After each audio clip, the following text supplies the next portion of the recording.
আসসালামু আলাইকুম, কেমন আছেন সবাই? আলহামদুলিল্লাহ আমি ভালো আছি। আজকে আমি রান্না করব জাটকা মাছ দিয়ে ফুলকপি দিয়ে। তো এখানে পেঁয়াজ দিয়ে দিয়েছি, কাঁচামরিচ দিয়ে দিলাম। ওখানে মাছটা ভেজে নেব।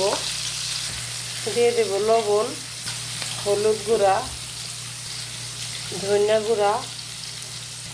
মশলাটা কষানো হয়ে গেছে, ফুলকপি ঢেলে দিলাম। ফুলটা মশলার সাথে মিশানো হয়ে গেছে, ঢাকনা দিয়ে দিলাম, ভালো করে কষিয়ে নেব। ওখানে আমার মাছ ভাজাটা হয়ে গেছে,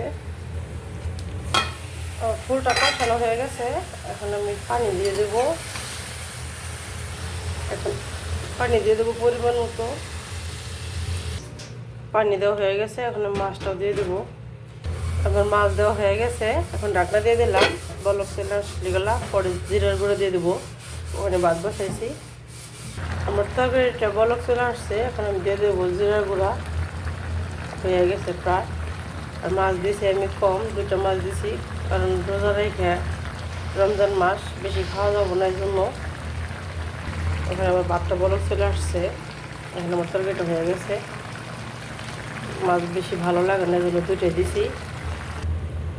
তরকারিটা হয়ে গেছে, এখন আমি নামিয়ে নেব। ভাত হয়ে গেছে, এখন আমি নামিয়ে নেব।